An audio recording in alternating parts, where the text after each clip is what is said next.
Aku berlindung kepada Allah daripada syaitan yang direjam. Bismillahirrahmanirrahim. Dengan menyebut nama Allah yang Maha Pemurah lagi Maha Penyayang. Alhamdulillahi Rabbil Alamin. Segala puji bagi Allah Tuhan seluruh alam. Ar-Rahmanir-Rahim, yang Maha Pengasih lagi Maha Penyayang. Maliki Yaumiddin, pemilik hari pembalasan. Iyyaka na'budu wa iyyaka nasta'in. Iyyaka na'budu wa iyyaka nasta'in. Hanya kepada Engkau kami menyembah dan hanya kepada Engkau kami mohon pertolongan. Ihdinas siratal mustaqim, tunjukilah kami jalan yang lurus, yakni Islam. Siratal ladzina an'amta 'alaihim ghairil maghdubi 'alaihim waladdallin.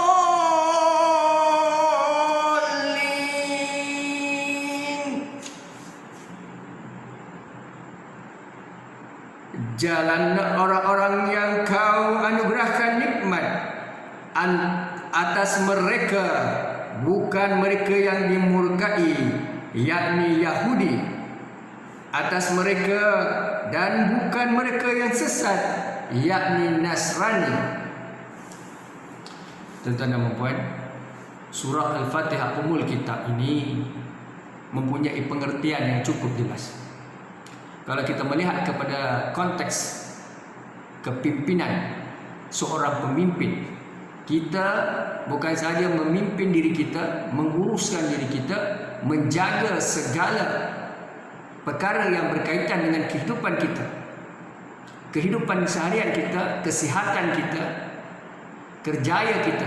Malahan kita juga bertanggungjawab kepada orang-orang yang ada di sekeliling kita, dalam rumah kita, jiran tetangga, masyarakat, seterusnya pemimpin. Saudara dan saudari, apabila kita menjadi khalifah, maka hendaklah kita menjadi contoh kepada diri kita dan kemudiannya kepada orang yang rapat dengan kita, seterusnya jiran tetangga kita, dan kemudiannya kepada masyarakat dan negara. Namun pemimpin ini satu kaki di syurga, satu lagi kakinya di neraka. Sebab itulah sekarang ini kalau kita melihat semua orang gairah mahu menjadi pemimpin masyarakat, pemimpin negara, pemimpin parti politik. Saudara dan saudara, ingatlah bahawa tanggungjawab pemimpin itu sangat berat.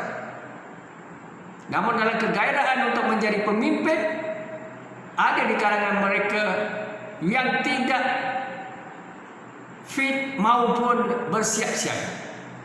Apabila kita mahu menjadi pemimpin, sudah pasti kita perlu memiliki ilmu, kita perlu memiliki pengalaman, kita perlu memiliki integrity, accountability, kita perlu memiliki karisma, kita perlu memiliki bukan saja sokongan, aura. Saudara dan saudara, hari ini kalau kita lihat percaturan politik luar biasa, bukan saja dalam negara ini, malahan khususnya dalam pilihan raya negeri Melaka yang ke-15. Maka dengan itu kita sentiasa berdoa setiap hari pada Allah Subhanahu wa taala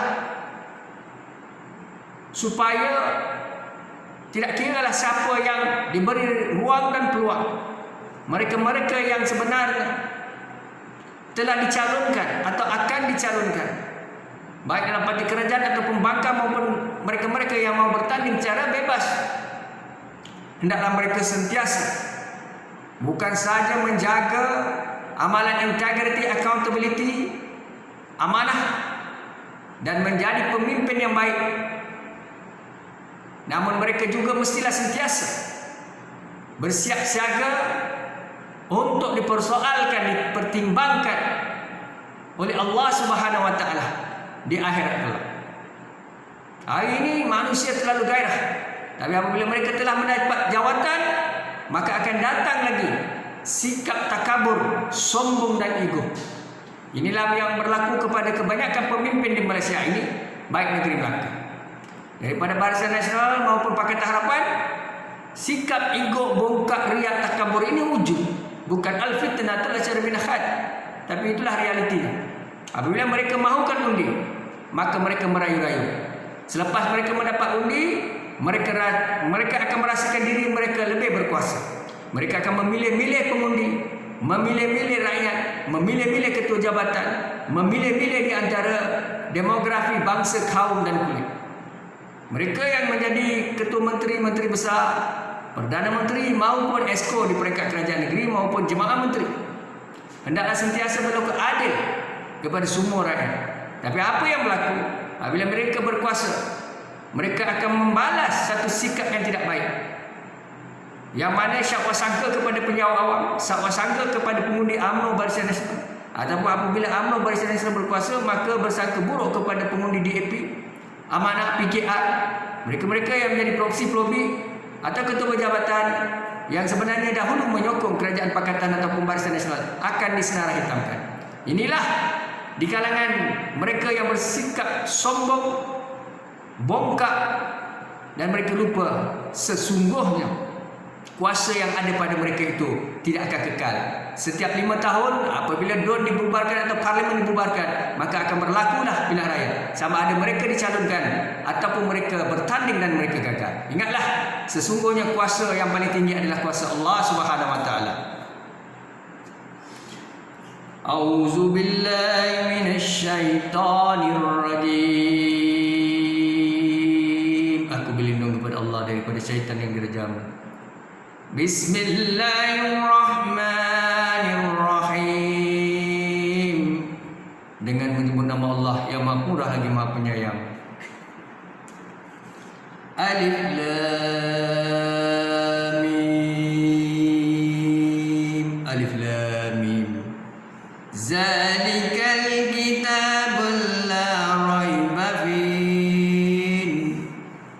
Inilah Alkitab, yakni Al-Quran. Tidak ada keraguan di dalamnya. Fi hudan limuttaqin. Petunjuk bagi orang-orang yang bertakwa. Alif Lam Mim. Zalikal kitabul la raiba fihi hudan limuttaqin allazina yu'minuna bighaibi wa yuqimuna as-salat wa ma razaqnahum yunfikun.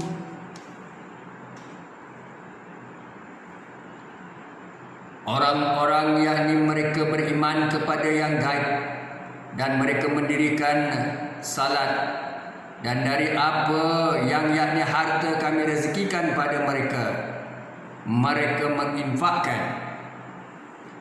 Walladzina yu'minuna bima unzila ilaika wa ma unzila min qablik.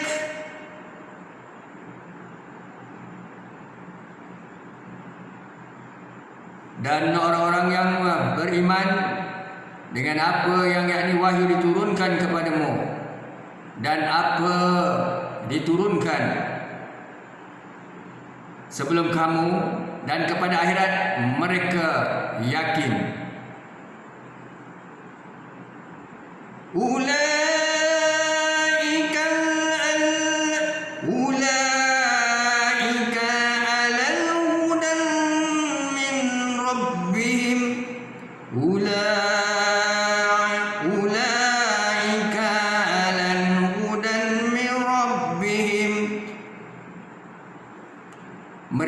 itulah berada di atas petunjuk dari Tuhan mereka. Wa ulaika humul muflihun. Dan mereka itulah mereka orang-orang yang beruntung. Tuan-tuan dan puan-puan, Bismillahirrahmanirrahim. Alif Lam Mim. Zalikal kitabul la raiba fihi hudan lil muttaqin alladzina yu'minuna bighaibi wa yuqimuna as-salat wa bima razaqnahum yunfiqun walladzina yu'minuna bima unzila ilaika wa ma unzila min qablik wa bil akhirati hum yuqinun. Ulaika ala hudan min rabbihim wa ulaika humul muflihun. Alif Lam Mim. Kitab Al-Quran ini tidak ada keraguan padanya, petunjuk bagi mereka yang bertakwa, yaitu mereka yang beriman kepada yang gaib, melaksanakan salat dan menginfakkan sebagai rezekinya kepada kami, yakni Allah, yang Allah berikan kepada mereka. Dan mereka yang beriman kepada Al-Quran yang diturunkan kepada Muhammad dan kitab-kitab yang telah diturunkan sebelum kau, dan mereka yakin akan akhiratnya. Mereka lah yang mendapat petunjuk dari Tuhan, dan mereka itulah orang-orang yang beruntung. Tuan-tuan dan puan-puan, surah Al-Baqarah, sapi betina. Manusia seperti kita hendaklah sentiasa bersyukur kepada Allah Subhanahu wa taala. Kita mendapat nikmat iman dan Islam. Tuan-tuan dan puan-puan, saya selalu cuba berikhtiar menjadikan Al-Quran, firman Allah, sebagai rujukan bagi pemimpin di negara ini. Maka itu kita menghayati segala apa yang telah Allah firmankan. Kita sangat sedih, kita gusar, risau dengan keadaan dalam negara ini. Majoriti masyarakat Malaysia adalah Islam. Namun kita melihat bagaimana sikap tabi'i perilaku para pemimpin Malaysia maupun negeri. Saudara dan saudari, sudah menjadi tanggungjawab rakyat untuk memilih pemimpin yang sebenarnya bermaruah, berprinsip, berakhlak, berintegriti tinggi. Ingatlah, apabila mereka menjadi pemimpin, adakah mereka menjadikan Al-Quran sebagai rujukan utama mereka?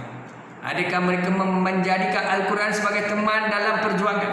Adakah mereka menjadikan Al-Quran sebagai panduan untuk mereka mentadbir urus rakyat dan segala peruntukan yang diberikan oleh kerajaan negeri maupun kerajaan persekutuan kepada ahli parlimen maupun adun? Tuan-tuan dan puan-puan, belanjawan negara telah diumumkan oleh kerajaan melibatkan hampir 340 bilion. 332 bilion tetapi hampir 340 bilion. Namun kita melihat daripada bajet tahun lepas sehinggalah bajet tahun ini yang baru diumumkan semalam. Saudara dan saudari, perkara yang paling saya gusar adalah mereka yang pecah mana, mereka-mereka yang tidak berintegriti, menyalahgunakan kewangan dan peruntukan yang diberikan melalui wang amanah ataupun Kementerian Kewangan Treasury Perbendaraan Malaysia. Saudara dan saudari, wang ini adalah wang rakyat, iaitu hasil daripada kutipan taxpayer money, cukai, dan juga cukai-cukai yang diperolehi oleh kerajaan. Saudara dan saudari sekalian, kita melihat bagaimana satu peruntukan besar dibagi pada mitra. Dan mengikut pengalaman saya, saya mengikuti segala prosedur permohonan, bersengkang mata, bersusah payah memohon permohonan mitra untuk menjayakan agenda membantu mengangkat anak bangsa masyarakat India yang dikatakan ketinggalan. Maka dengan hati ikhlas suci saya jihad untuk membantu masyarakat India yang dikatakan ketinggalan, mereka yang tidak mendapat sokongan. Maka dengan ilmu, pemikiran kritikal, dengan segala pakej kepimpinan dan sedikit sebanyak ilmu yang saya miliki, maka saya hendak menganjurkan program. Saya telah mengantar paperwork pada tahun 2018 dan saya melihat dalam laman portal mitra pelbagai birokrasi permohonan mitra ini untuk kaum India. Pada ketika itu Tun Mahathir dan Kerajaan Pakatan menjadi kerajaan. Mitra mendapat peruntukan yang besar untuk membantu masyarakat India. Tapi permohonan